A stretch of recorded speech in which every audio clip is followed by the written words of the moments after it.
muy buenos días.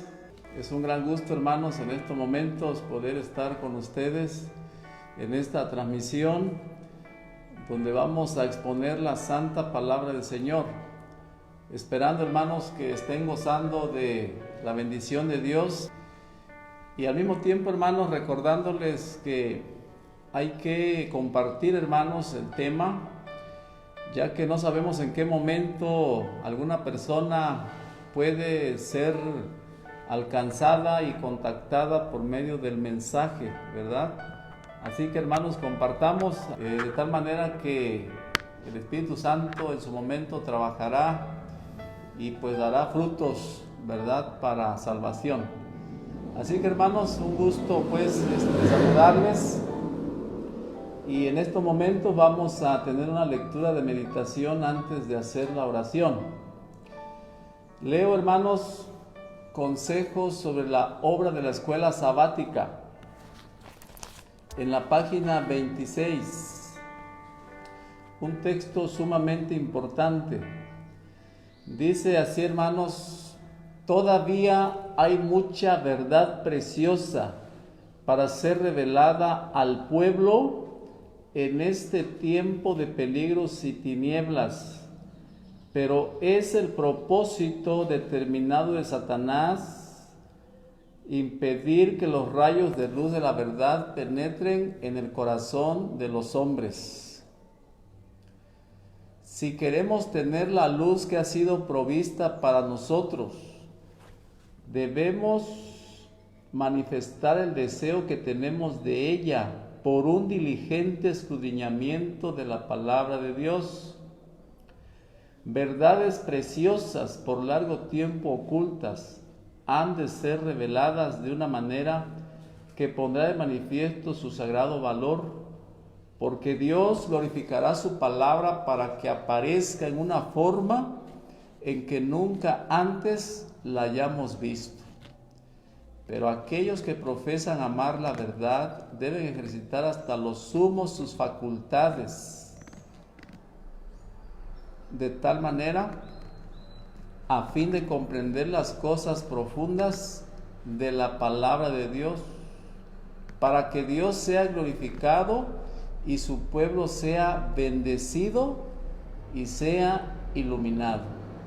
Queridos hermanos, a diferencia de que algunas personas, ¿verdad?, ya no están esperando más luz, ya no están esperando más verdades, aquí la mensajera en este libro de consejos sobre la obra de la escuela sabática nos está diciendo que todavía hay, no poca, sino hay mucha verdad preciosa, dice, para ser revelada, dice, al pueblo de Dios en este tiempo de peligros y tinieblas.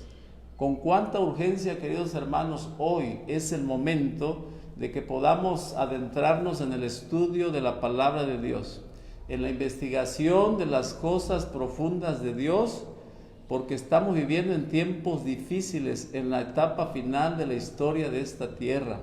Así que, hermanos, nuestra salvación va a depender de esa relación con Dios y de la fidelidad a su palabra. Así que, hermanos, Satanás dice que está luchando, hermanos, para que pongamos excusas, para que nos ocupemos en todo, menos en estudiar su santa palabra, ¿verdad? Así que no permitamos eso, hermanos. Así que vamos a hacer una oración en estos momentos para este estudio.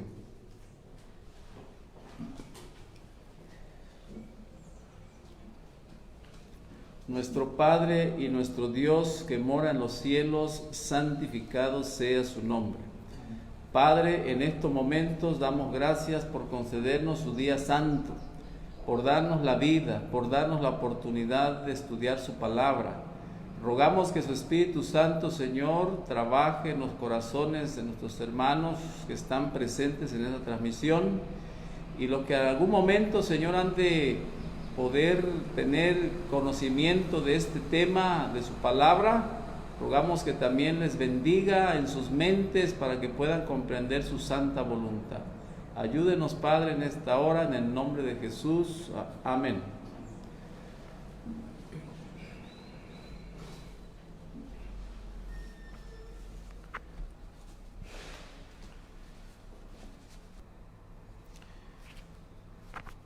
Muy bien, hermanos, como ya anunciamos en la presentación, hoy vamos a estudiar el tema de la piedra poderosa y la gran imagen, ¿sí? Hermanos, este tema de la piedra poderosa de Daniel 2 es un tema bastante conocido por nosotros los adventistas, pero hay una parte, hermanos, de este tema que generalmente cuando se expone no se toca o no se habla. Bien, de esa parte que no se habla o no se toca es lo que vamos a enfatizar también en esta mañana. ¿Por qué es importante, hermanos, este tema para nosotros hoy? Bueno, porque vamos a entender, hermanos, en el desarrollo de este tema, que hay una parte de esta profecía que aún no se ha cumplido y que incluso va a tener un cumplimiento final en nuestros días. Así que, hermanos, si nos está tocando vivir en esta etapa final de la historia de esta tierra, algo va a suceder. Por lo tanto, necesitamos saber qué va a pasar, cuál es nuestra preparación y estar atento pues al desenlace de esta profecía, ¿verdad? Muy bien, hermanos. Antes de entrar, hermanos, al estudio de la piedra poderosa de Daniel 2, para beneficio de algún hermano que no ha visto algunos temas anteriores, queremos, hermanos, hacer un repaso, ¿sí? Quiero hacer un repaso de dos temas anteriores que ya se han expuesto, y son dos temas, hermanos, prácticamente. Primero, el tema de los 144,000. Segundo, el tema de la gran multitud. Así que, hermanos, vamos a hacer un repaso en esta mañana para poder refrescar estos puntos y poder entrar al tema de Daniel 2. Por ejemplo, hermanos, ¿qué aprendimos en el tema de los 144,000? Bueno, aprendimos varios puntos importantes. En primer lugar, aprendimos, hermanos, que este grupo llamado los 144,000 es un grupo especial, un grupo selecto que Dios está sellando con la finalidad de que ellos den el último mensaje de amonestación en este mundo, ¿sí? Es un grupo, hermanos, como de las fuerzas especiales que Dios quiere preparar, quiere capacitar, quiere investir con su Espíritu Santo para realizar esta magnífica obra final. Así que, hermanos, en otras palabras, ellos darán el fuerte pregón. También, hermanos, otra cosa que aprendimos es que este grupo llamado los 144,000 es un grupo que será sellado exclusivamente de nuestra iglesia adventista del séptimo día, de ningún otro pueblo, sino solamente de iglesia adventista del séptimo día. Eso se estudió en ese tema. Pero también aprendimos un punto importante, hermanos, un punto tremendo. Sin embargo, es importante mencionarlo, el punto de lo literal. Es decir, aprendimos, hermanos, que este grupo son 144,000 santos vivientes en número. Ya en otras posiciones, nuestro hermano amado, ¿verdad?, dio algunas citas importantes, tanto en inglés como en español, de que el número es literal, porque se cuenta en número. Así que, hermanos, creemos que es un grupo exacto, ni uno más, ni uno menos, y estos 144,000 compondrán este grupo. También, hermanos, aprendimos que este sellamiento o este acto de realizar el sellamiento se lleva a cabo por los ángeles de Dios naturalmente, en la cual, ¿verdad?, de acuerdo a Ezequiel capítulo 9, un ángel va a sellar y otros van a quitar la vida a todo aquel que no tenga el sello en nuestra iglesia adventista del séptimo día. Bien, esa es la forma de la separación que va a haber en la iglesia. En otras palabras, estamos hablando de la separación de trigo y cizaña. Bueno, hermanos, también es importante mencionar que ellos, ¿verdad? Serán sellados para esa obra magnífica y terminar la obra del Evangelio en todo el mundo, ¿verdad? Bien, hermanos, entonces aprendimos estos puntos interesantes, ¿verdad? Referente a los 144,000. Y bueno, por si alguien, ¿verdad?, que está escuchando, se le hace difícil creer que son de la iglesia adventista. Bueno, de acuerdo a Apocalipsis 7:4, ¿verdad?, dice que oí, dice el número de los sellados, 144,000 sellados de todas las tribus de los hijos de Israel. Entonces vemos nosotros aquí, hermanos, un nombre de una nación, quiere decir que son israelitas o descendientes de israelitas. Pero Joya de los Testimonios, hermanos, volumen 3, página 364, dice el texto claramente de que nuestra iglesia adventista del séptimo día es el Israel de hoy. Entonces menciona, hermanos, para obtener, dice, y conservar la pureza. Los adventistas del séptimo día deben tener el Espíritu Santo en sus corazones y en sus familias. El Señor me ha mostrado, dice, que cuando el Israel de hoy se humille delante de Él y quite toda inmundicia del templo de su alma, dice, Dios escuchará sus oraciones en favor de los enfermos y dará eficacia, dice, a los remedios empleados contra la enfermedad. Bueno, el punto, hermanos, es que la mensajera llama a la iglesia adventista de Israel de hoy.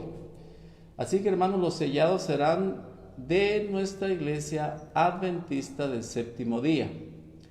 Muy bien.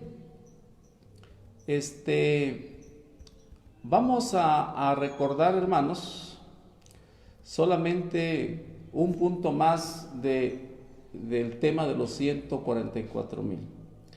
Muy bien. Es el asunto de lo literal, ¿sí? Hay personas, hermanos, que no creen que este juicio o esta matanza o esta separación que habrá en la iglesia por los ángeles de Dios se vaya a cumplir, ¿sí? Algunos piensan que esto sucedió de otra forma en el Antiguo Testamento, ¿verdad? Allá antes de Cristo. Pero no, hermanos, miren la mensajera, recordamos este texto de Manuscritos Inéditos, tomo 1. Manuscritos Inéditos, tomo 1, página 241, dice así: estudien el capítulo 9 de Ezequiel. Estas palabras, dice, se cumplirán literalmente. Con todo, el tiempo está pasando, dice, y la gente está dormida. Se niegan a humillar sus almas, dice, y convertirse al Señor. Aquí vemos, hermanos, pues, que el capítulo 9 de Ezequiel dice, se cumplirá literalmente. Y la otra cita que compartió nuestro hermano, ya los que tomaron nota, pues ya lo han visto en Cartas y Manuscritos Inéditos, Cartas y Manuscritos, tomo 1, página 435, dice con todas sus letras que esto sucederá en la iglesia adventista.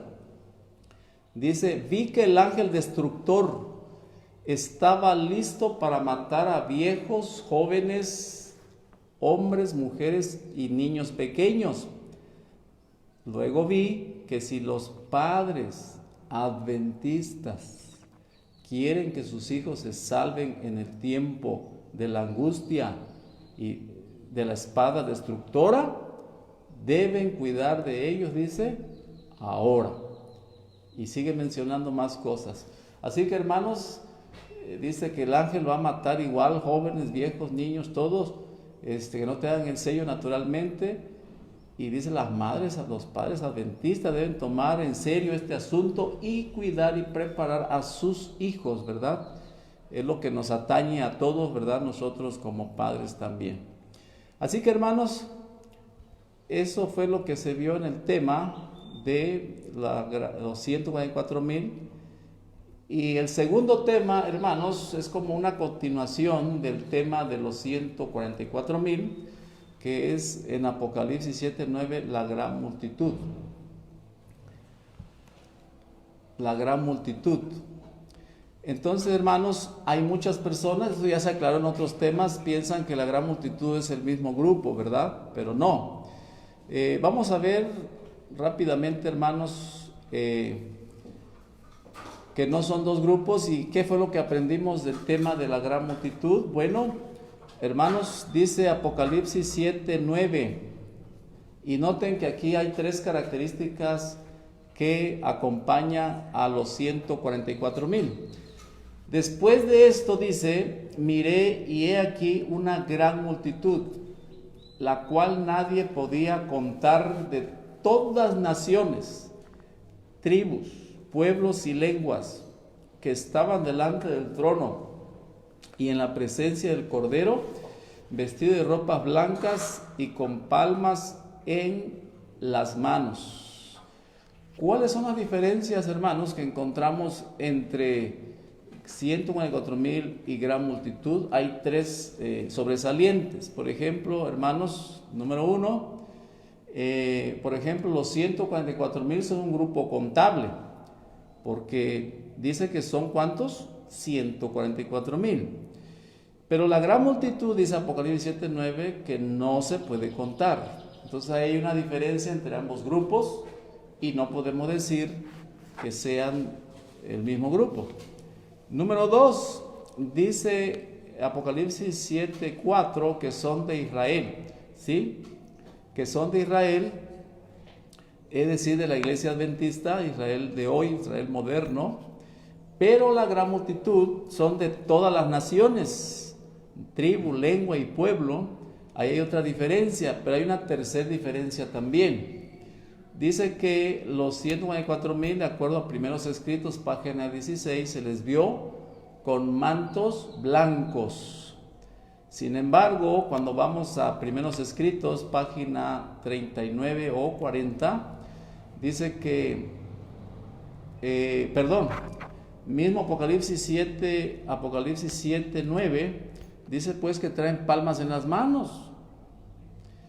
Entonces, hermanos, no olvidemos que un tipo o representante de los 144,000 fue Elías, que tiene estas mismas características que mencionamos de los 144,000. Pero Enoc es el tipo o representante de la gran multitud, que cumple sus mismas características de este grupo. Por lo tanto, hermanos, son dos grupos diferentes. Quiere decir, hermanos, que los 144,000, grupo especial, sellados para dar el fuerte pregón y terminar la obra evangélica, ellos irán a todo el mundo, predicar el último mensaje y recoger o traer la gran multitud. La gran multitud se irá uniendo poco a poco con este grupo sellado de 144,000. Bien, hermanos, así que ya hemos dado este repaso de estos dos primeros temas y ahora vamos a entrar, hermanos, al tercer tema. Que la tercera parte de este tema, o el tema que vamos a considerar hoy, es la piedra poderosa y la gran imagen, ¿sí? Muy bien. Así que, hermanos, vamos a recordar a continuación, vamos a recordar ahora, habíamos dicho que esto es importante, ¿verdad? Porque estamos en la etapa final de la historia de esta tierra, ¿sí? De esta tierra. Por lo tanto, hermanos, vamos a lo siguiente, ¿sí? Vamos a lo siguiente.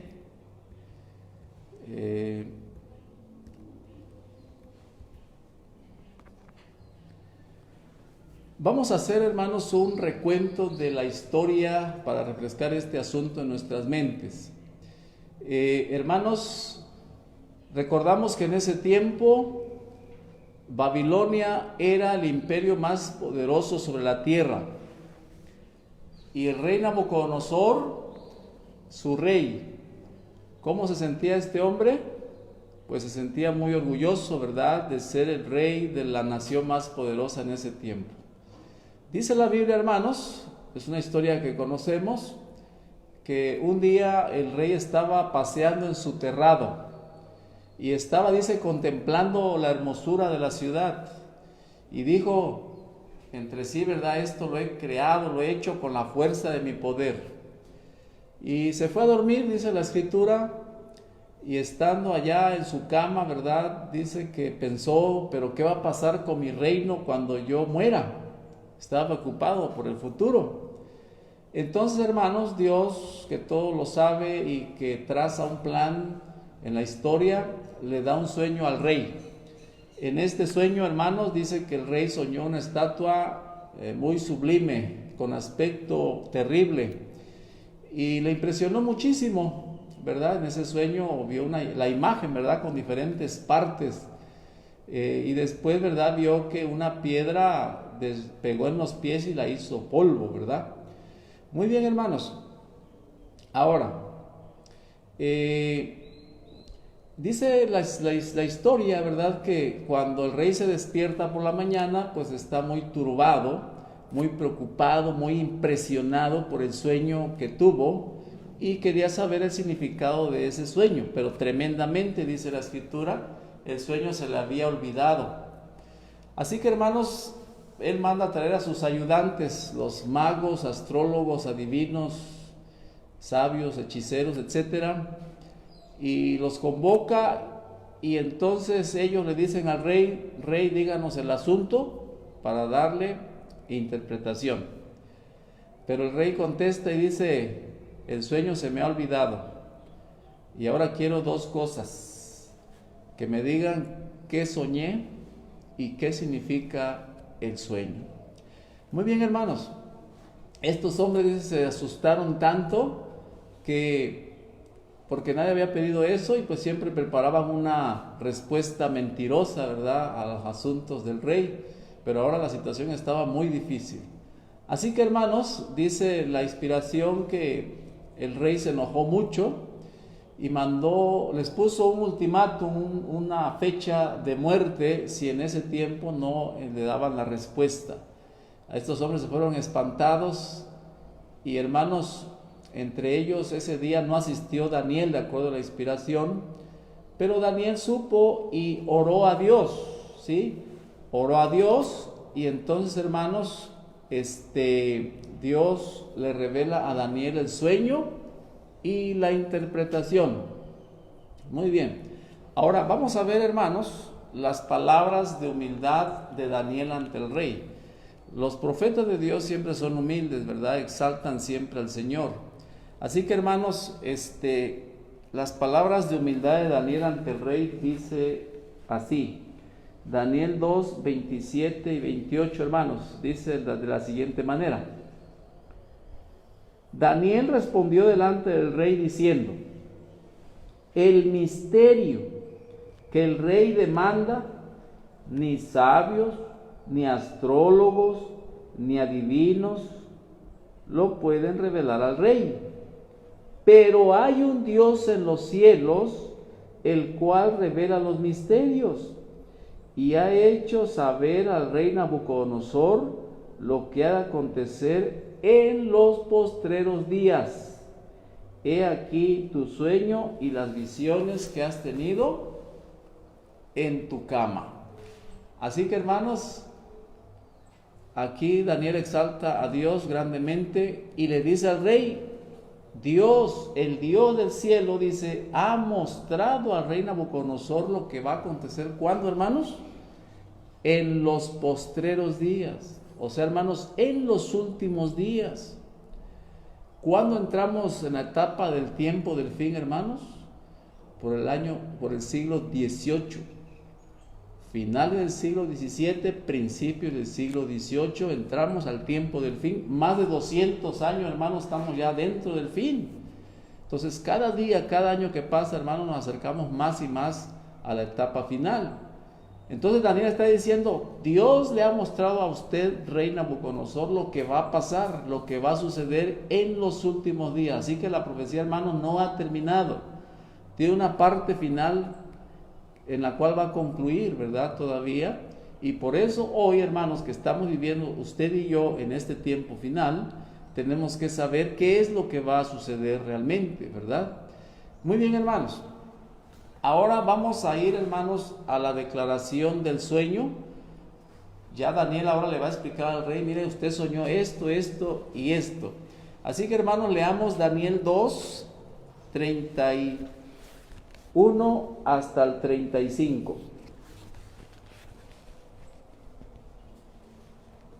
Dice así: Tú, oh rey, veías, y he aquí una gran imagen. Esta imagen, que era muy grande y cuya gloria era muy sublime, estaba en pie delante de ti y su aspecto era terrible. La cabeza de esta imagen era de oro fino, sus pechos y brazos de plata, sus vientres y muslos de bronce, sus piernas de hierro, sus pies en parte de hierro y en parte de barro cocido. Estabas mirando hasta que una piedra fue cortada, no con mano, e hirió a la imagen en sus pies de hierro y de barro cocido y los desmenuzó. Entonces fueron desmenuzados también el hierro, el barro cocido, el bronce, la plata y el oro, y fueron como tamo de las ceras del verano, y se los llevó el viento sin que de ellos quedara rastro alguno. Mas la piedra que hirió a la imagen fue hecha un gran monte que llenó toda la tierra. Muy bien, hermanos. Aquí vemos que Daniel está dando la la declaración del sueño, o sea, lo que soñó el rey. Y está mencionando las diferentes partes de la imagen. Pero al final, hermanos, en el versículo 35, menciona allí, ¿verdad?, que una piedra fue cortada, dice, hirió la imagen y la despedazó. Pero también menciona el 35, hermanos, que esta piedra, dice, se hace un gran monte que llena toda la tierra. Hasta aquí, hermanos, hay dos puntos importantes que quisiéramos que fijemos en nuestras mentes. Número uno, que esta profecía tendrá un cumplimiento final en los postreros días o en estos últimos días que estamos viviendo. Número dos, que la piedra, hermanos, se hace un gran monte que llena toda la tierra.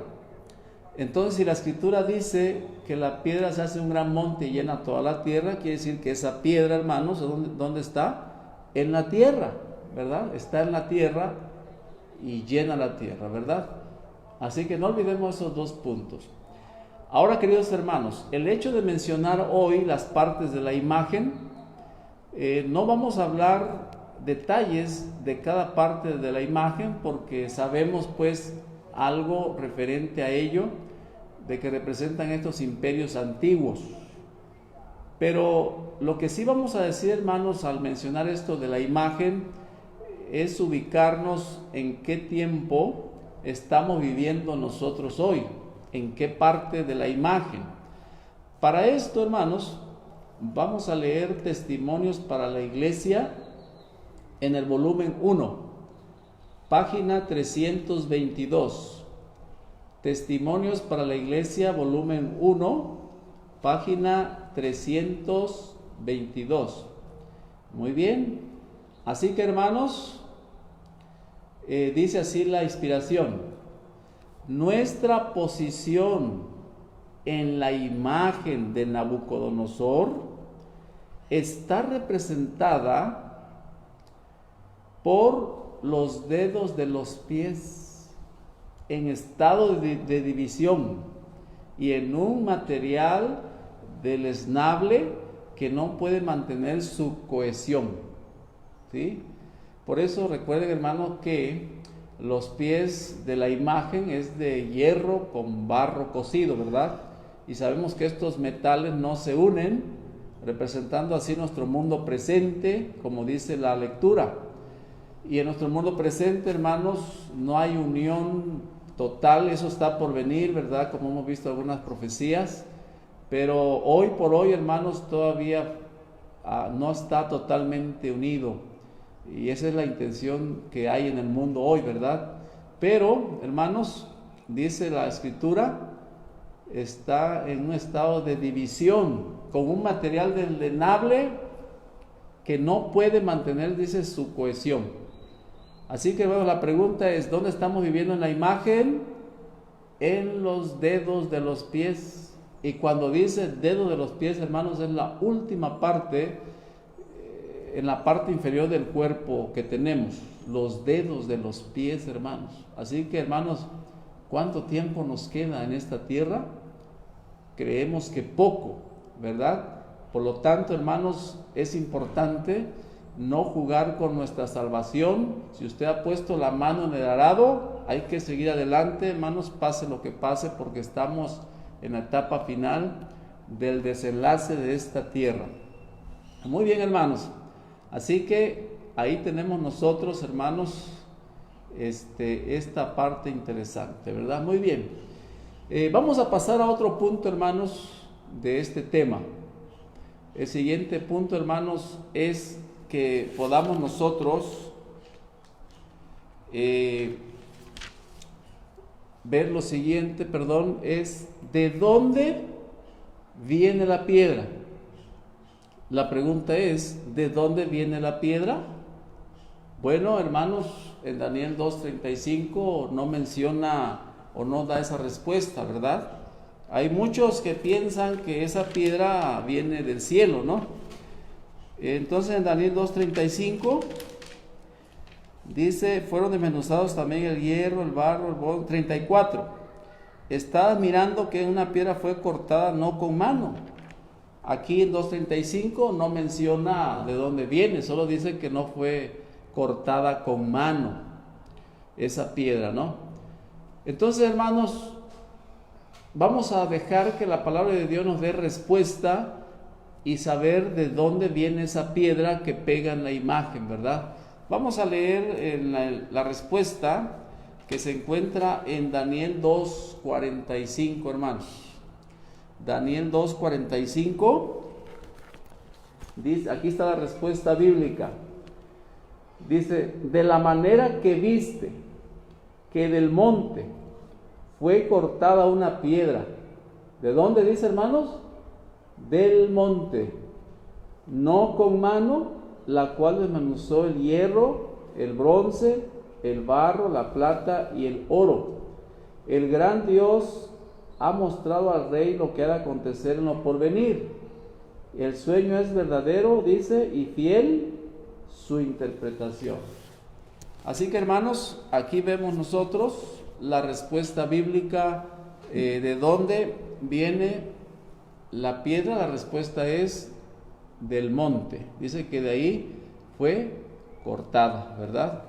Muy bien. Pero entonces, hermanos, ya dimos respuesta a esto. Ahora vamos a ver entonces, pues, ¿qué representa el monte? ¿Sí? ¿Qué representa un monte en la Biblia, verdad? Entonces, mismo Daniel, hermanos, nos va a dar la respuesta a esta pregunta, ¿qué representa un monte en la Biblia, verdad? Así que para esto vamos a leer mismo Daniel 9:16. Daniel 9:16.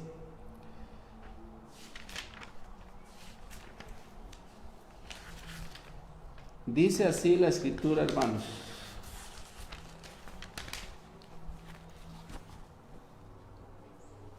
Oh Señor, conforme a todos tus actos de justicia, apártese ahora tu ira y tu furor de sobre tu ciudad Jerusalén, tu santo monte. Porque a causa de nuestros pecados y la maldad de nuestros padres, Jerusalén y tu pueblo son el oprobio de todos en derredor nuestro. ¿Sí? Muy bien, hermanos, estamos viendo entonces que en esta oración Daniel está orando por el pueblo de Dios, está clamando que aparte, dice, su ira y su furor sobre la ciudad de Jerusalén, su santo monte. Así que, hermanos, ¿qué era Jerusalén en aquel tiempo? El pueblo de Dios. Pero ¿cómo le llama Daniel? tu santo monte, ¿verdad? Por lo tanto, la respuesta que encontramos aquí, hermanos, a la pregunta ¿qué representa monte en la Biblia? La respuesta bíblica sería pueblo de Dios, porque Jerusalén era pueblo de Dios, ¿verdad? Muy bien, pero vamos a leer Daniel 9:20 también.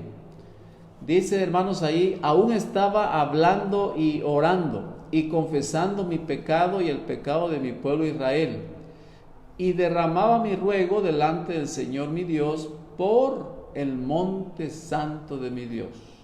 Así que, hermanos, sabemos que un monte literal no peca, pero personas sí pueden pecar, y aquí él está hablando, dice, confesando el pecado de él y el de su pueblo Israel, y derramaba, dice, mi ruego delante del Señor mi Dios por el monte santo de mi Dios. Así que, hermanos, otro texto que refuerza el primero, mencionándonos, ¿verdad?, que monte representa pueblo de Dios o iglesia, ¿verdad?, también. Bien, vamos a ver otro texto, hermanos, de textos interesantes que nos hablan a futuro, algo que está por acontecer también, hermanos. Y vamos a ver cómo no solamente a Daniel se le reveló que un monte es pueblo de Dios o iglesia, sino también al profeta Isaías. Así que vamos a leer Isaías capítulo 2, 2 y 3. Dice así la palabra de Dios, hermanos. Acontecerá, dice, en lo postrero de los tiempos, que será confirmado el monte de la casa del Señor como cabeza de montes, y será exaltado sobre los collados, y correrán a él todas las naciones, y vendrán muchos pueblos, y dirán, venid y subamos al monte del Señor, a la casa del Dios de Jacob, donde enseñará sus caminos, dice, caminaremos por sus sendas, porque de Sión, dice, saldrá la ley, y de Jerusalén la palabra de Dios. Así que, hermanos, noten qué está diciendo aquí. Estamos en el punto que representa un monte en la Biblia. Daniel ya nos dijo que representa pueblo de Dios. Bueno, hablando de pueblo de Dios, Isaías está visualizando a futuro, en los posteriores tiempos, que va a ser confirmado hermanos, el monte de la casa del Señor como cabeza de montes. Es decir, que el pueblo de Dios, hermanos, será exaltado con poder distinguido de lo alto, ¿verdad? Y va a ser principal pueblo de Dios en todo el mundo. Y, hermanos, ¿qué va a pasar? Dice que van a correr a él todas las naciones, van a ir a él muchos pueblos para ser enseñados de la palabra de Dios. Así que, hermanos, será un centro de atracción, ¿verdad? Será una nación poderosa lo que viene por delante con el pueblo de Dios, ¿verdad? ¿Y qué dice más, hermanos?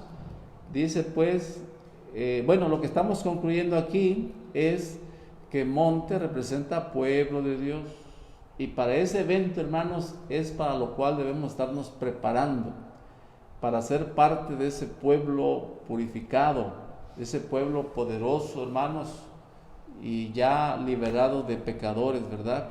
Muy bien, ahora, hermanos, por los que puedan estar anotando por ahí alguna cita, si gustan leer Miqueas 4, 1 y 2, dice exactamente lo que dice Isaías 2, 2 y 3, ¿sí? Dice exactamente lo mismo. Entonces, lo que queremos resaltar aquí es admirable, hermanos, que tanto Isaías como Miqueas, personas o profetas que no se conocieron, el Espíritu Santo reveló a uno lo mismo, que el pueblo de Dios es monte, o el monte es el pueblo de Dios, y Miqueas también, que un monte representa pueblo de Dios, ¿verdad? Pero hay un texto, hermanos, en la Biblia muy claro, muy clarísimo, donde dice que monte es pueblo de Dios o iglesia, ¿verdad? Vamos a leer, hermanos, en el libro de Isaías. Isaías capítulo 56. Isaías 56, hermanos, versículo 7. Isaías 56, 7.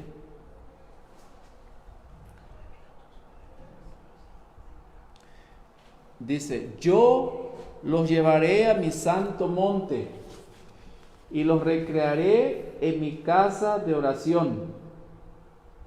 Sus holocaustos y sus sacrificios serán aceptos sobre mi altar, porque mi casa será llamada casa de oración para todos los pueblos. ¿Sí? Para todos los pueblos. Entonces, hermanos, ¿a qué le llamamos nosotros casa de oración? A la iglesia. Entonces, ese texto, hermanos, se está refiriendo a la iglesia o pueblo de Dios como casa de oración, ¿verdad? Y dice, pero dice al principio, yo los llevaré, dice, a mi santo monte. Muy bien, hermanos, con estos textos que hemos leído de este punto, concluimos diciendo pues que un monte en la Biblia representa pueblo de Dios, iglesia del Señor, ¿verdad? Muy bien, hermanos.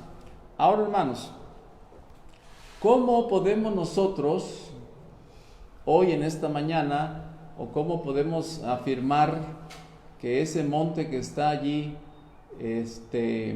va a representar nuestra iglesia hoy, nuestra iglesia adventista del séptimo día? Bueno, hermanos, no hay un texto tan claro que pueda decirlo con todas sus letras, ¿verdad? Pero hay maneras conclusivas por algunos textos que vamos a presentar en esta mañana. Por ejemplo, hermanos, Testimonios para Ministros, página 61. Este libro que escribió la mensajera está escribiendo para nuestra iglesia adventista del séptimo día. Entonces, ¿qué dice Testimonios para Ministros, página 61, hermanos? Vamos a buscar ese texto aquí en el libro de profecía.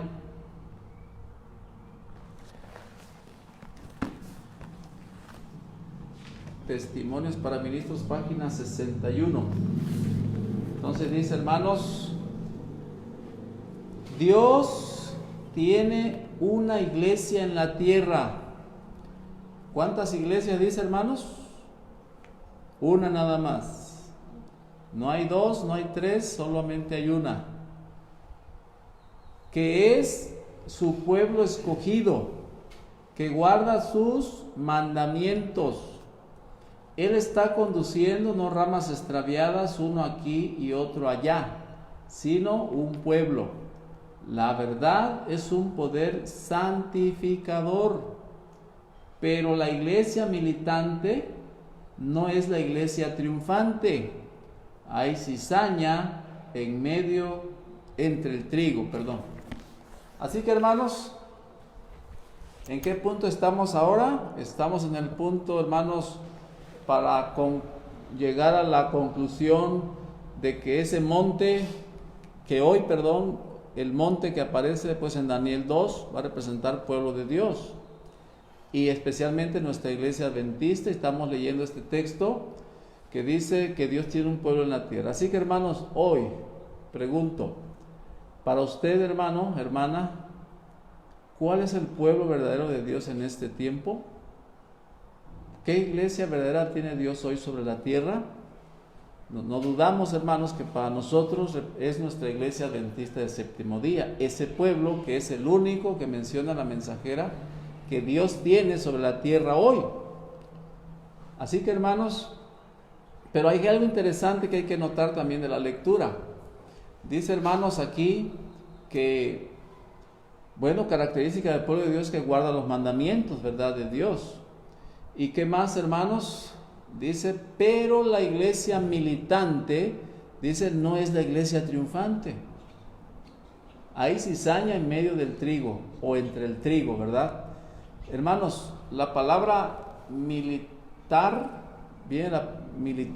viene la palabra militar, como un ejército, pues Dios considera a su pueblo como un ejército que está marchando sobre la tierra hoy. Pero está diciendo la iglesia militante hoy, nuestra iglesia adventista, la que está aquí en la tierra, dice, no es la iglesia triunfante. Y entonces, ¿por qué no la iglesia triunfante? Porque ese asunto de ser iglesia triunfante, hermanos, es algo que se va a definir todavía. A ver quién pasa a la siguiente etapa de ser parte de la iglesia triunfante. Hoy somos militantes, pero no triunfantes todavía. ¿Por qué razón, hermanos? Porque en nuestra iglesia adventista, como ya sabemos, existe el trigo y existe la cizaña dentro, estamos mezclados. Entonces tiene que un día venir una separación, ¿verdad?, de ambos productos, por así decirlo. ¿Quiénes van a ser trigo y quiénes serán cizaña? La cizaña será destruida y el trigo puesto en el granero. Hasta ese entonces, de ahí en adelante, hermanos, cuando venga esa separación, es que va a haber iglesia triunfante. Muy bien, vamos a lo siguiente, hermanos. Vamos a leer, porque queremos señalar que ese monte de Daniel 2 representa a nuestra iglesia adventista, por las citas conclusivas, ¿verdad? Por ejemplo, hermanos, Apocalipsis 1:20. Apocalipsis 1:20, hay otro dato interesante. Dice así: el misterio de las 7 estrellas que has visto en mi diestra y los 7 candeleros de oro. Las 7 estrellas son los ángeles de las 7 iglesias, y los 7 candeleros que has visto son las 7 iglesias. Nosotros tenemos conocimiento, hermanos, que en los capítulos 2 y 3 de Apocalipsis encontramos mencionadas las 7 iglesias, 7 etapas de la iglesia del Señor, ¿verdad? Entonces sabemos que está Éfeso, Esmirna, Pérgamo, Tiatira, Sardis, Filadelfia y Laodicea. Nosotros, como iglesia adventista, sabemos muy bien que estamos representados por la iglesia de Laodicea, ¿sí? Por la iglesia Laodicea. Y esta iglesia Laodicea, hermanos, es la iglesia número 7. Y la Biblia no presenta 8 iglesias o 9 iglesias, no, hermanos, sino solamente 7. Es la Odisea, y en vista de que hoy existe nuestra iglesia adventista del séptimo día, no dudamos que estamos en esta etapa final y que entonces nuestra iglesia adventista está representada por la Odisea, ¿verdad? Bien, tenemos entonces, hermanos, nosotros aquí 2 citas interesantes. Podemos agregar una más. La primera es Daniel 2, 27 y 28. Está diciendo Daniel al rey que Dios ha mostrado al rey Nabucodonosor, dice, lo que va a acontecer en los últimos días. ¿Cuáles son? Estos que estamos viviendo. Ahora, estamos viendo que ese monte va a representar nuestra iglesia, porque la mensajera dijo en Testimonios para Ministros, página 61, que Dios tiene una iglesia en la tierra. Y Apocalipsis, el segundo y tercer capítulo, habla de 7 iglesias. Por lo tanto, hay una iglesia en el tiempo final que está viviendo, que está militando en este tiempo. Entonces, hermanos, no dudamos que representa a quién, nuestra iglesia adventista del séptimo día. Ahora, voy a hacer la pregunta, hermanos, cambiando una palabra. Por ejemplo, ¿usted cuál cree que sea la iglesia verdadera que está viviendo en esta etapa final de la historia? En este momento, ¿cuál es para usted la iglesia verdadera del Señor? Bueno, no dudamos, hermanos, que esa iglesia es nuestra iglesia adventista del séptimo día, que está viviendo esta etapa final. Bueno, ahora cambiamos una palabrita. ¿Cuál cree usted que sea el monte verdadero que Dios tiene en este tiempo final sobre la tierra? Acuérdense que monte es pueblo de Dios o iglesia. Entonces, ¿qué monte verdadero tiene Dios hoy sobre la tierra? Sin duda alguna, hermano, es la misma respuesta. Nosotros creemos que nuestra iglesia adventista del séptimo día es el monte que Dios tiene hoy sobre la tierra, su pueblo. Por lo tanto, hermanos, hemos hablado ya algo acerca del monte porque aparece en la escritura y en esta profecía de Daniel 2, ¿verdad? Muy bien, hermanos. Vamos a ir entonces, hermanos, ahora a lo siguiente. Vamos a lo siguiente. La pregunta que sigue, hermanos, es la siguiente: ¿qué o quién pues representa la piedra? Vamos a pasar a la piedra. Y esta parte, hermanos, es la pregunta importante o la parte importante que vamos a tocar y que a veces no se enfatiza más. ¿Qué o quién representa la piedra? Bueno, la respuesta, hermanos, que algunos tienen es que esta piedra representa a Cristo en su segunda venida, ¿sí? Es algo que hemos aprendido de hace mucho tiempo, pero no olviden la primera cita en Consejos sobre la obra de la escuela sabática, página 26, dice: verdades preciosas por largo tiempo ocultas. Y también menciona que hay muchas verdades preciosas para ser reveladas al pueblo en este tiempo de peligros y de tinieblas. Así que, hermanos, ¿qué o quién representa la piedra?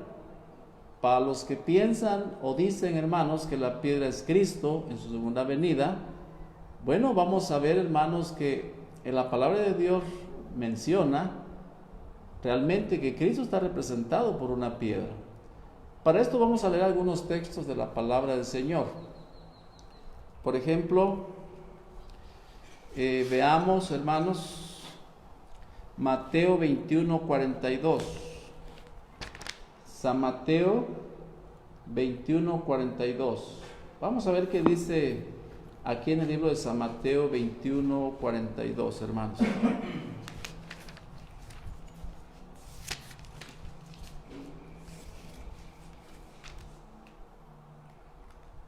Dice así: Jesús les dijo: ¿nunca leísteis en las Escrituras: la piedra que desecharon los edificadores ha venido a ser cabeza del ángulo?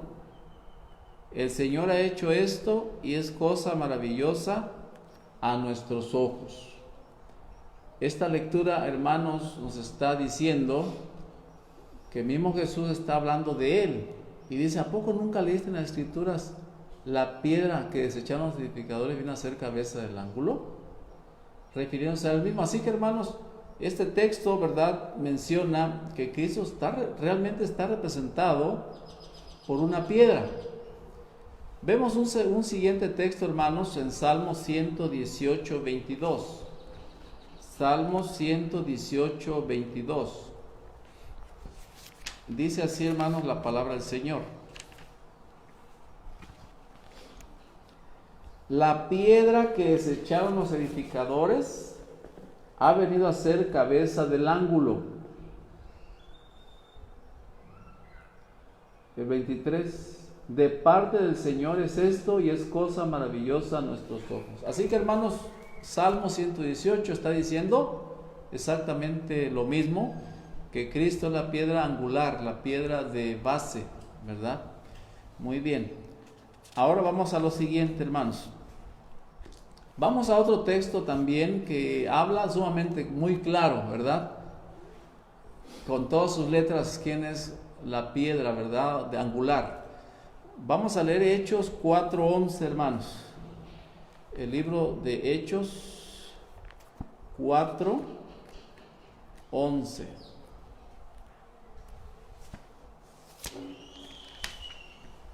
Libros de Hechos 4:11.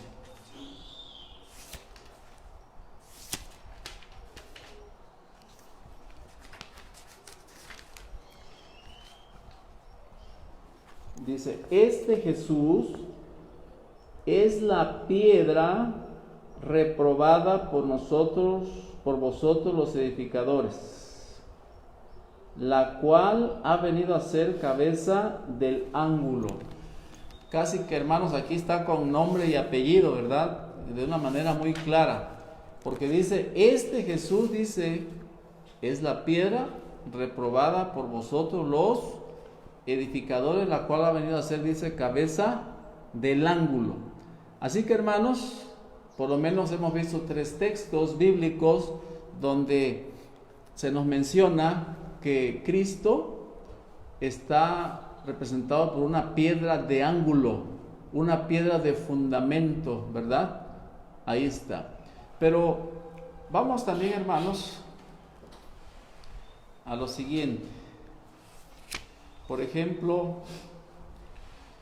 en Deseo de todas las gentes, 548, hermanos, en la historia del pueblo de Dios, este asunto de la piedra reprobada, la piedra olvidada a la orilla del camino, fue algo que sucedió literalmente también.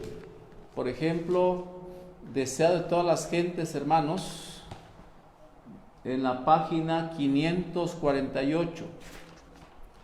Deseo de todas las gentes, página 548. Miren cómo dice aquí, hermanos.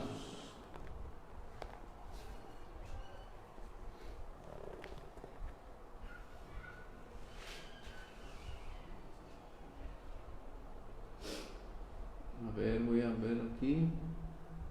Bien. Al citar la profecía de la piedra rechazada, Cristo se refirió a un acontecimiento verídico en la historia de Israel. El incidente estaba relacionado con la edificación del primer templo. Si bien es cierto que tuvo una aplicación especial en ocasión del primer advenimiento de Cristo, noten qué dice, hermanos, tuvo una aplicación especial en el primer advenimiento de Cristo. ¿Con quién? ¿Cristo con quién? Con la piedra, ¿no? Y debiera haber impresionado con una fuerza especial a los judíos. Tiene también una lección para nosotros. Cuando se levantó el templo de Salomón, las inmensas piedras usadas por los muros y el fundamento habían sido preparadas por completo en la cantera. De ahí se las traía al lugar de edificación y no había necesidad de usar herramientas en ellas. Lo único que tenían que hacer los obreros era colocarlas en su lugar. Se había traído una piedra de un tamaño poco común. Ahí está la piedra. Y de una forma peculiar para ser usada en el fundamento. Pero los obreros no podían encontrar lugar para ella y no querían aceptarla. Era una molestia para ellos mientras quedaba abandonada en el camino. Por mucho tiempo permaneció rechazada. Pero cuando los edificadores llegaron al fundamento de esquina, buscaron por mucho tiempo una piedra de suficiente tamaño, fortaleza, de forma apropiada para ocupar ese lugar y soportar el gran peso que había de descansar, dice, sobre ella. Si hubiesen escogido, dice, erróneamente la piedra de ese lugar, hubiera estado en peligro todo el edificio. Debían encontrar una piedra capaz de resistir la influencia del sol, de las heladas y la tempestad. Se habían escogido diversas piedras en diferentes oportunidades, pero habían quedado desmenuzadas bajo la presión del inmenso peso.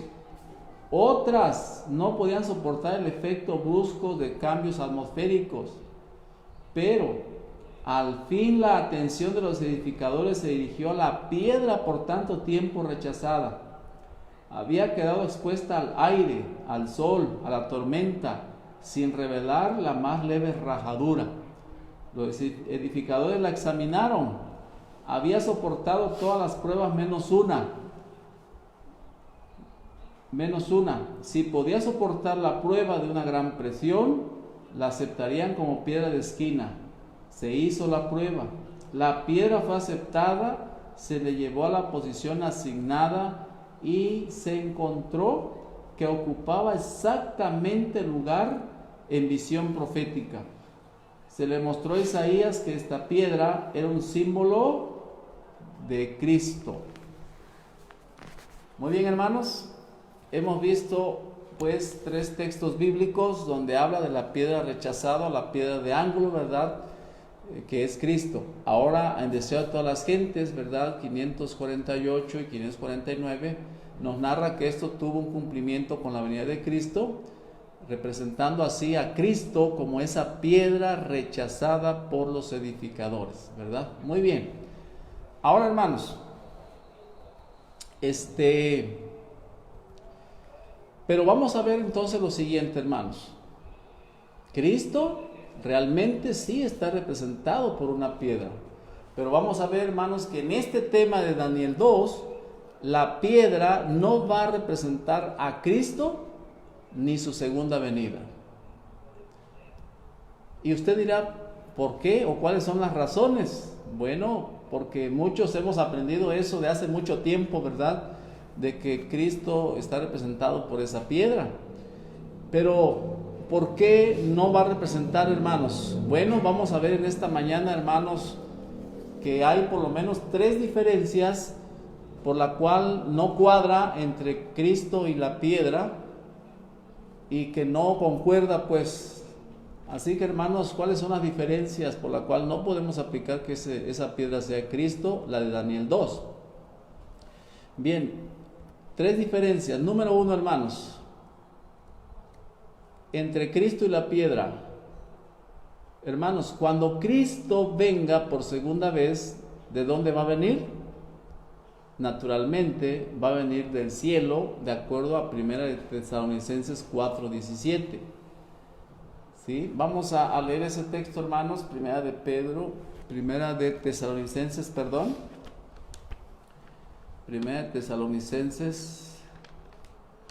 4:16. Está en el 16, hermanos. Porque el Señor mismo, con voz de mando, con voz de arcángel y con trompeta de Dios, descenderá del cielo. ¿De dónde? Del cielo. Y los muertos en Cristo resucitarán primero. Así que, hermanos, Cristo viene, dice, del cielo. ¿Cómo comparamos esta diferencia que hay con la piedra? Bueno, la misma pregunta. ¿La piedra de dónde viene, dijimos, hermanos? La Biblia dice en Daniel 2:45, de la manera que viste que del monte fue cortada, hermanos, dice, una piedra, no con mano. Así que, hermanos, aquí vemos una diferencia. Cristo viene del cielo, la piedra viene de un monte. Alguien puede estar pensando también, hermanos, que en el cielo hay un monte Sión, ¿verdad? Y entonces decir, Cristo viene del monte Sión, por segunda vez también hay un monte en el cielo. Y es cierto, hermano, la Escritura señala que en el cielo hay un monte Sión, donde está la ciudad de Dios, ¿verdad? Donde habita Él. Es correcto. Pero no tiene sentido, hermanos, que Cristo se use el lenguaje de que Él va a ser cortado para que venga a esta tierra. No tiene sentido. Por otro lado, hermanos, también podemos decir lo siguiente. En este tema estamos hablando de imperios terrenales que han sido, hermanos, levantados de la tierra, ¿sí? De aquí han sido levantados de la tierra. Y, hermanos, también la palabra de Dios enfoca y dice que un último reino va a ser levantado en esta tierra, ¿sí? Así que, hermanos, por ejemplo, vamos a leer, por ejemplo, quiero comentar, hermanos, cuando vemos la imagen de Daniel 2, nosotros vemos que el primer imperio que existió fue el imperio de Babilonia. La pregunta es, ¿ese imperio fue traído del cielo o fue levantado de la tierra? Naturalmente de la tierra. Y el imperio de Babilonia, hermanos, ¿de dónde fue levantado? ¿De dónde fue traído? De la tierra también. Y sucesivamente sucede lo mismo con Grecia, con el imperio romano, hermanos, y los reinos que existen hoy, representados por los dedos de los pies, hermanos, son reinos terrenales, son naciones terrenales que existen aquí. Por lo tanto, hermanos, no está hablando de Cristo referidos a esa piedra. Además, miren, hermanos, Daniel 2:44 dice lo siguiente: y en los días de estos reyes, o sea, en este tiempo de estas naciones, ¿verdad? Aquí menciona reyes. El Dios del cielo levantará un reino. Porque algunos pueden estar pensando que como la piedra piensan que es Cristo, ese reino que trae Cristo va a terminar con todos los reinos. Ciertamente a la venida de Cristo son destruidos los reinos, hermanos, pero no es ese reino que estamos hablando ahorita. Dice, en los días de estos reyes el Dios del cielo levantará un reino. ¿Qué va a hacer? Dice, hermanos, levantará. No dice traerá, o no dice descenderá un reino, sino va a ser levantado. Y para que algo sea levantado, hermanos, ¿dónde debe de estar? Abajo. Debe estar ¿dónde? En la tierra, igual que Babilonia, Medo-Persia, Grecia y Roma fueron levantados de esta tierra. Por lo tanto, hermanos, Dios va a llegar su momento que va a levantar un reino final para trabajar en esta tierra. ¿Y qué más dice, hermanos? Desmenuzará, ¿verdad? No será el reino dejado a otro pueblo. Desmenuzará y consumirá todos estos reinos, pero Él permanecerá para siempre. Bueno, hermanos, vamos a una segunda diferencia. La siguiente diferencia, hermanos, lo encontramos igual en Tesalonicenses 4:17. La pregunta es, estamos entre Cristo y la piedra, las diferencias, ¿no? ¿Cuál fue la primera? Que Cristo viene del cielo, la piedra viene de un monte. La segunda diferencia, hermanos, es, pregunta, cuando Cristo venga por segunda vez, hermanos, ¿va a tocar la tierra? Naturalmente sabemos que no, porque ahí mismo, hermanos, en 1 de Tesalonicenses 4:17 nos menciona la palabra de Dios. Luego nosotros los que vivimos, los que hayamos quedado, seremos arrebatados juntamente con ellos en las nubes para recibir al Señor, ¿dónde? En el aire, y así estaremos siempre con el Señor. Como buenos adventistas, nosotros sabemos que Cristo no toca la tierra, hermanos. Pero ahora escuchen, hablando de la piedra, Daniel 2:35, hermanos, dice, entendemos que la piedra sí toca la tierra, porque dice que después de que destruye la imagen, se hace un gran monte, dice que llena toda la tierra, ¿sí? Así que, hermanos, es algo interesante. Ahora, diferencia número 3, hermanos, por la cual la piedra no puede representar a Cristo. Cuando Cristo venga por segunda vez, hermanos, ¿cómo va a quedar la tierra? ¿Llena o vacía? Bueno, hermanos, nosotros tenemos conocimiento, ¿verdad? Como pueblo de Dios, que el Señor deja la tierra vacía. ¿Por qué? Pues porque se lleva a sus redimidos vivos y resucitados y no queda nadie. Satanás ya no haya a quien tentar en esta tierra. Ahora, la piedra, hermanos, dice Daniel 2:35, que llena toda la tierra después de destruir esa imagen. Así que, hermanos, tenemos 3 diferencias aquí. Vamos a repetirlas rápidamente. 1, Cristo viene del cielo, la piedra viene de un monte. Número 2, Cristo no toca la tierra, la piedra sí toca la tierra. Número 3, Cristo deja vacía la tierra y la piedra llena la tierra. Así que, hermanos, vemos aquí nosotros cómo Cristo no puede estar representado por esa piedra. Entonces la pregunta que sigue es, si no representa esa piedra a Cristo, entonces ¿a quién representa esa piedra? ¿Verdad?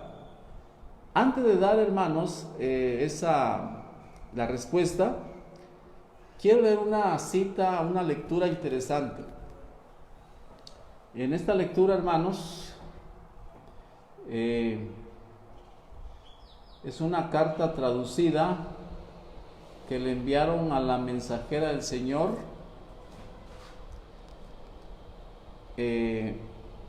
Está en inglés, pero está traducida. Voy a leer aquí, hermanos. Esta carta se la enviaron a la conferencia general, al nieto de la hermana White en aquel tiempo cuando vivía, en el año 1971, diciembre 2, se la enviaron a él. Él estaba a cargo pues de los libros de la mensajera. Y dice así, hermanos, la pregunta. En octubre, usted nos escribió pidiéndonos, esta es la respuesta, ¿no?, que mandó él a la persona, al hermano que preguntó. En octubre usted nos escribió pidiéndonos si podíamos presentarle una cita de la pluma de la señora White, indicando que Cristo es la piedra de Daniel 2:45.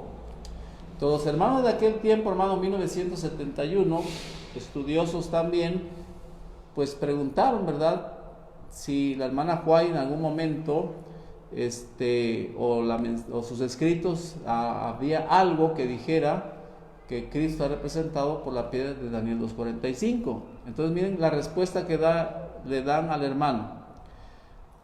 Esta ha sido la creencia, dice, de la denominación a través de los años. Elena G. de White toca el asunto de esta visión de Nabucodonosor bastante superficialmente. Ella no entra en detalles. De este modo, no podemos traerle ninguna cita de su pluma sobre este punto. Esto en ningún sentido significa que los puntos que hemos sostenido no son correctos. Bueno, hermanos, lo que estamos viendo aquí entonces, hermanos, es que en esta carta se está dando respuesta a la pregunta de un hermano. Y dice, hermanos, la mensajera dijo algo referente a que la piedra de Daniel 2:45 es Cristo. La respuesta que le dan ellos, hermanos, o el nieto de la mensajera a este hermano es que no hay cita. No hay ninguna cita, hermanos, que diga que la piedra de Daniel 2:45 sea Cristo. Pero, hermanos, nosotros hemos investigado en esta hora, con ayuda de Dios, que la piedra realmente no puede ser Cristo, por las diferencias que hemos visto cuando comparamos la piedra con Cristo. Bien, hermanos, entonces volvamos al tema. La continuación del tema. Si no es, hermanos, si no es entonces esa piedra Cristo, ¿qué representa entonces la piedra? Bueno, antes de dar esa respuesta, hermanos, vamos a ver, hermanos, que no solamente Cristo está representado por una piedra en las Escrituras. Hay algo más que representa a Cristo en la Biblia. Por ejemplo, vamos a leer Zacarías 12:3, hermanos. ¿Qué más representa piedra en la Biblia? Zacarías 12:3. Dice así, hermanos: y en aquel tiempo, o en aquel día, dice, yo pondré a Jerusalén por piedra pesada a todos los pueblos. Todos los que se la cargaren serán despedazados, bien que todas las naciones de la tierra se juntarán contra ella. Entonces, hermanos, aquí vemos un texto donde, pues naturalmente, no solo Cristo está representado por una piedra, sino también un pueblo de Dios, hermanos, está representando, dice, a una piedra pesada, hermanos, representando al pueblo de Dios en un estado, hermanos, de triunfante. Dice aquí que todos los que la cargaren serán despedazados. Y ojo, hermanos, dice que todas las naciones de la tierra se van a juntar contra ella. Esto se acerca, hermanos, viene por delante, donde el pueblo de Dios, el verdadero pueblo de Dios, será acosado y atacado por todas las naciones del mundo. Pero el punto que estamos viendo aquí, hermanos, es que el pueblo de Dios es representado como una piedra pesada. Y un pueblo, hermanos, está compuesto ¿de qué? De personas, ¿verdad? Muy bien. Vamos a lo siguiente, hermanos. Vamos a ver otra cita. ¿Qué más representa piedra? Primera de Pedro 2:3 al 5. Primera de Pedro 2:3 al 5. Dice así: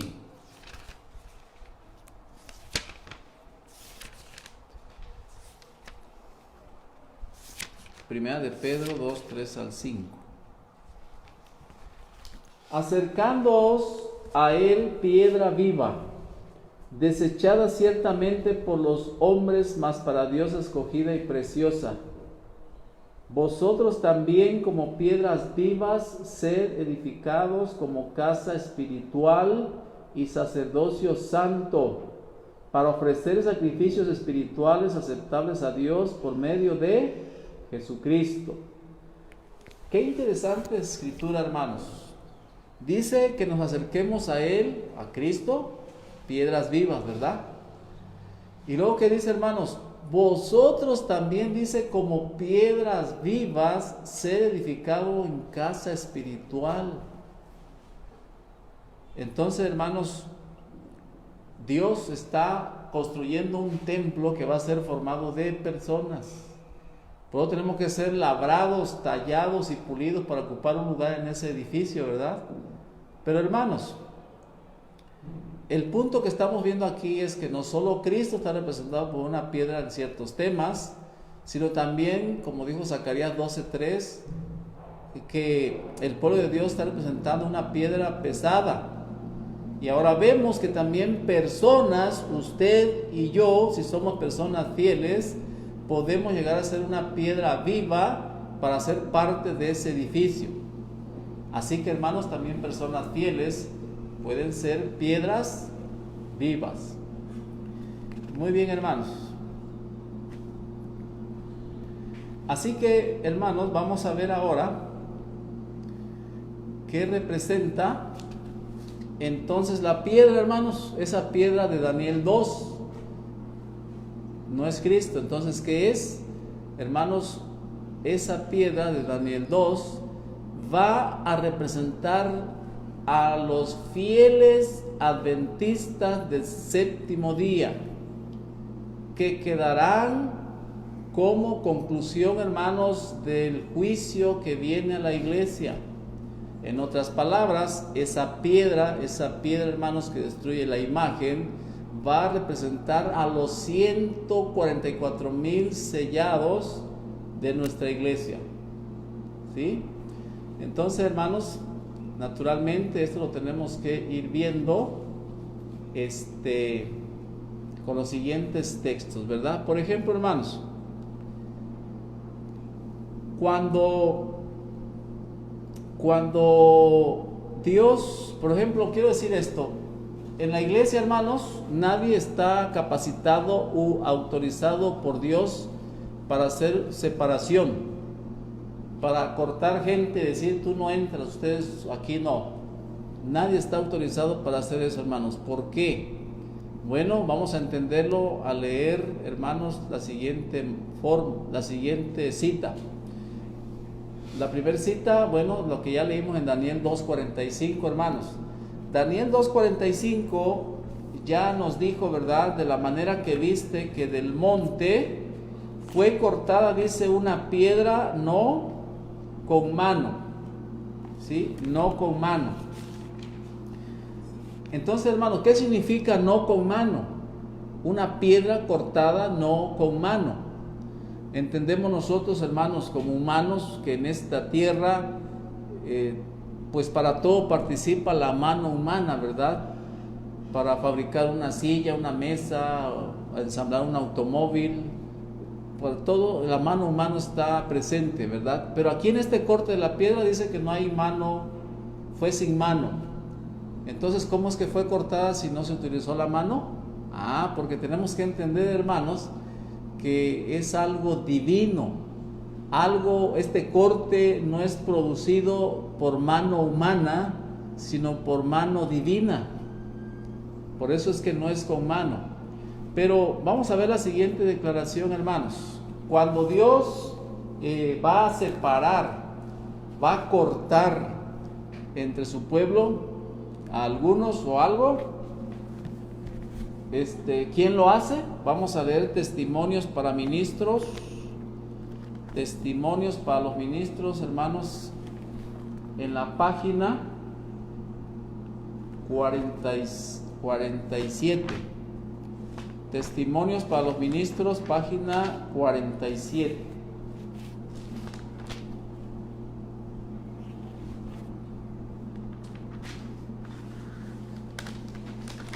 Dice así, hermano, la inspiración: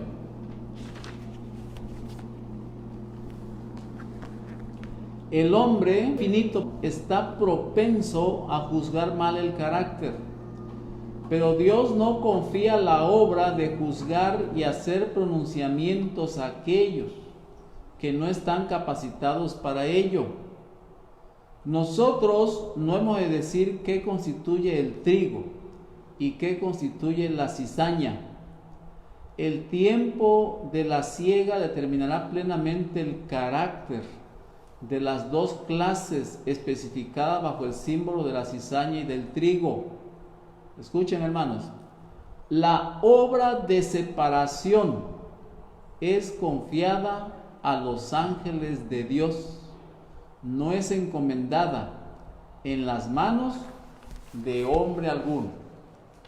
Hoy, hermanos, existen hombres en el ámbito religioso que se sienten capacitados para cortar y desechar gente, ¿verdad? No estamos hablando de asuntos administrativos, hermanos. En asunto administrativo hay reglas que hay que respetar, pero no podemos decir a alguien: tú no entras. Peor tantito cuando no se está violando algún principio bíblico, ¿verdad? Ni causando desorden. Pero en materia ya de salvación, hermanos, o separación total, ningún ser humano está capacitado, porque dice aquí que nadie puede conocer el carácter realmente de una manera profunda como Dios lo conoce. Pero los ángeles de Dios, sí, hermanos, ellos están designados para hacer el corte, para separar, en este caso, trigo y cizaña, ¿verdad? Así que, hermanos, aquí vemos nosotros cómo Dios nos señala la forma como es cortada la piedra, que va a ser hecha por los ángeles de Dios. Ahora, hermanos, como ya algunos hemos estudiado el tema de los 144,000, el asunto del sellamiento, Ezequiel capítulo 9, donde un ángel pasará sellando y otros quitarán la vida al que no esté sellado, de nuestra iglesia adventista, podemos decir con toda seguridad entonces, hermanos, que este cortar de la piedra, donde no participa la mano humana, va a ser hecha por Dios a través de sus ángeles, ¿sí? Así que, hermanos, lo que estamos viendo en esta mañana es que Dios nos presenta de otro ángulo la misma verdad. ¿Cuál verdad? De que Dios va a traer un juicio a nuestra iglesia adventista y va a definir ya quién es trigo y quién es cizaña. Lo más tremendo, hermanos, es que la cizaña va a ser quemada, sinónimo de muerte, va a ser destruida. Como los ángeles de Ezequiel 9, hermanos, uno va sellando, otro van quitando la vida a todo aquel que no tenga el sello. Bien, así que, hermanos, vamos a pasar a otro punto interesante. ¿Por qué es que se hace más grande esta piedra? ¿Por qué se hace más grande esta piedra, hermanos? Bueno, es en cumplimiento, hermanos, a lo que dice Isaías 2, 2 y 3. Isaías 2, 2 y 3, hermanos, un texto que leímos hace algunos momentos, y dice así: Isaías 2, 2 y 3. Hablando, hermanos, de la etapa final del Evangelio, cuando Dios tenga una iglesia triunfante, y para terminar la obra dice así: acontecerá en lo postrero de los tiempos que será confirmado el monte de la casa del Señor como cabeza de montes, y será exaltado sobre los collados, y correrán a él todas las naciones, y vendrán muchos pueblos, y dirán: venid y subamos al monte de la casa del Señor de Jacob, y nos enseñará sus caminos, caminaremos por sus sendas, porque de Sión saldrá la ley, y de Jerusalén la palabra del Señor. Así que, hermanos, cuando los 144,000 o la piedra queden definidos, queden sellados, como dijimos en Daniel 2:44, ese reino que Dios va a levantar, es decir, los 144,000 establecerán ese reino. En su inicio será pues una piedrecita, ¿verdad? Principalmente. Pero al salir a todo el mundo a dar el fuerte pregón, hermanos, la gran multitud, como dice Isaías 2 y 3, correrán en muchas naciones. Quiere decir que mucha gente, hermanos, se va a convertir en la etapa final de la evangelización del mundo. Correrán en naciones, pueblos, gentes, para ser enseñados de parte de Dios, para escuchar su ley, sus mandatos. Entonces, hermanos, no hay duda que este crecer de la piedra, de acuerdo a Apocalipsis 7:9, esta gran multitud, hermanos, se va a ir uniendo a la piedrecita. Así que la piedra son personas, son 144,000, y como dice Daniel 2:35, se hace un gran monte, o sea que la piedrita se convierte en una gran iglesia, hermanos, un gran pueblo, y dice la inspiración que llena toda la tierra. Por eso, hermanos, es que la piedra se hace un gran monte, una gran montaña, hermanos, un gran pueblo de Dios, ¿verdad? Algo interesante, hermanos, en la cual usted y yo estamos invitados hoy para prepararnos, vivir a la altura del mensaje que tenemos y estar listos, hermanos, para lo que venga. Si nos toca morir, morir en Cristo. Si nos toca vivir, vivir para ser de esos sellados y terminar juntos con ellos la obra final. Muy bien, hermanos. Así que por eso se hace más grande esta piedra, ¿verdad? Vamos a lo siguiente, hermanos. También, hermanos, en este punto de que por qué se hace más grande la piedra, en base a San Juan 10:16. San Juan 10:16 dice lo siguiente. San Juan 10:16. Un texto conocido y muy interesante, ¿verdad? Dice así: también tengo otras ovejas que no son de este redil. Aquellas también debo traer, y oirán mi voz, y habrá un rebaño y un pastor. Así que, hermanos, dice el Señor también, tengo otras ovejas que no son de este redil. Aquellas también me conviene atraer. Y entonces dice, oirán mi voz, y habrá un rebaño y un solo pastor. Así que, hermanos, hasta ese tiempo, entonces, los 144,000 traen la gran multitud, un gran pueblo. Pero vemos nosotros, hermanos, entonces, cómo Dios, como hemos sabido por años, hay más pueblo allá afuera que acá adentro, ¿sí? Como adventistas, 20 o 23 millones somos en el mundo. Pero la gran multitud, hermanos, es algo que no se puede contar, dice la inspiración. Aún así, hermanos, son pocos, gran multitud, y 144,000 van a ser tan pocos comparado con la población mundial, hermanos, de personas que se les va a ir a predicar el mensaje final. Así que, hermanos, bueno, vamos a ir entrando, hermanos, a otro punto, ya es el punto final, ya terminando el tema de hoy. Bueno, ¿en qué sentido, hermanos, la piedra va a destruir la imagen? La imagen, ¿verdad? Representa, ya vimos lo que representa cada parte. De una manera rápida lo vimos, representa los imperios que han pasado. Pero ¿cómo, en qué sentido es que esa piedra, es decir, los 144,000, hacen polvo o destruyen la imagen, hermanos? Bueno, vamos a explicarlo, hermanos, con unos 3 versículos más. Vamos a leer, hermanos, Jeremías 51:19.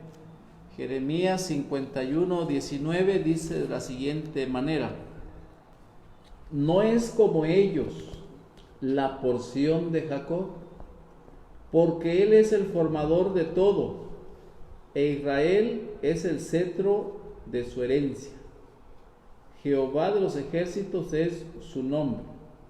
Martillo me sois y armas de guerra, y por medio de ti quebrantaré naciones, y por medio de ti quebrantaré reinos. Hermanos, estas palabras están escritas en palabras en estado futuro, donde está hablando del pueblo de Dios, los hijos de Jacob o pueblo de Jacob. Y dice, ¿qué dice, hermanos? Que por medio de él, del pueblo, destruirá, lo va a poner como un martillo y arma de guerra, dice, ¿verdad? ¿Y qué más? Dice, por medio de ti quebrantaré naciones y por medio de ti destruiré reinos. Así que, hermanos, notemos que el pueblo de Dios será puesto en algún momento como algo que destructor, algo que va a destruir, hermanos, pueblos, naciones, etcétera, ¿verdad? Dios tiene ese plan, hermanos. Bueno, el siguiente texto, hermanos, se encuentra en Isaías 41, 14 al 16. Isaías 41, 14 al 16.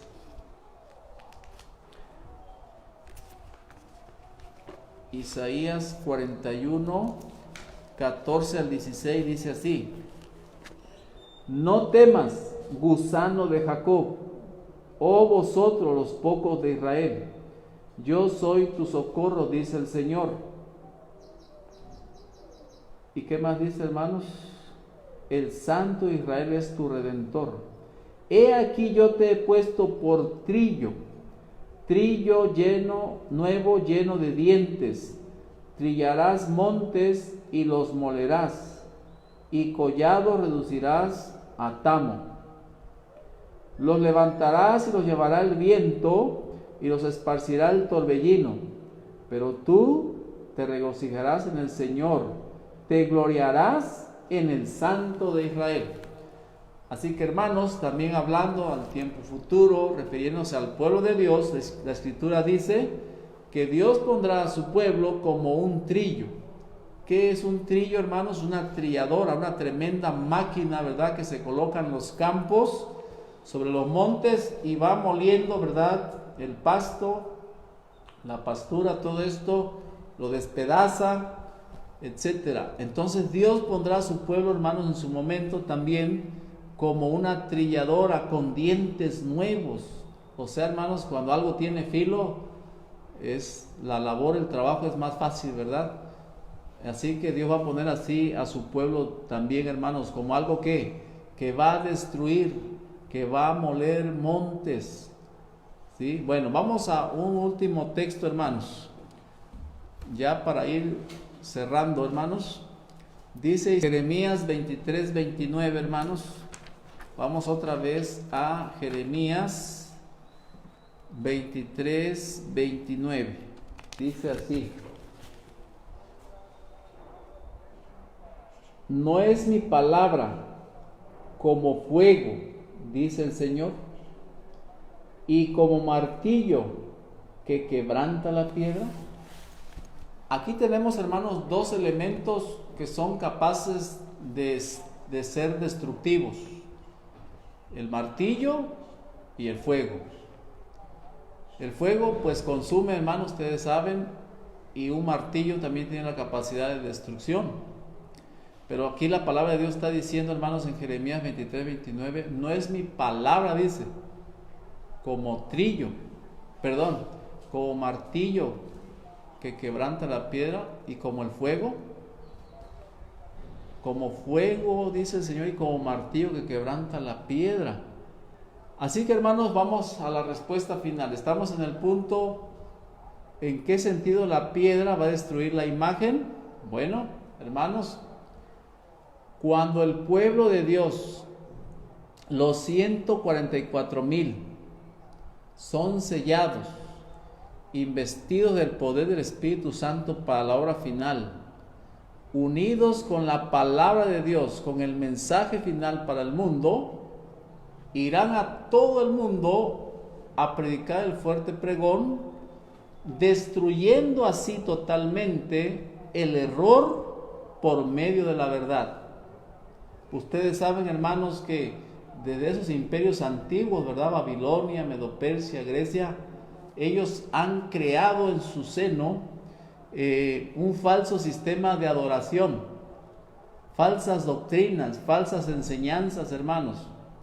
Y todas esas falsas enseñanzas, hermanos, y falsas doctrinas, lo tenemos hoy en nuestro mundo presente. Usted puede estar viviendo hoy en medio de gente idólatra, practicando cosas tremendas, hechicería, adoración a un ídolo, imágenes, etcétera. Entonces, hermanos, un falso sistema de adoración está en este mundo. Por eso, cuando los 144,000, queridos hermanos, vayan a todo el mundo predicando el fuerte pregón, y como ya no pueden morir, ellos tienen que escuchar el último mensaje de amonestación, la última oportunidad de salvación que se les dará a ellos, a la gran multitud. Entonces, hermanos, ellos, los que acepten, pasarán a ser el pueblo de Dios. Y de esta manera, hermanos, la piedra destruye la imagen. Los 144,000 predican la verdad y destruyen el error. Queridos hermanos, que Dios nos bendiga en esta mañana. Y hermanos, que podamos estar en consagración, en comunión con nuestro Dios. Vamos a hacer la oración final, queridos hermanos.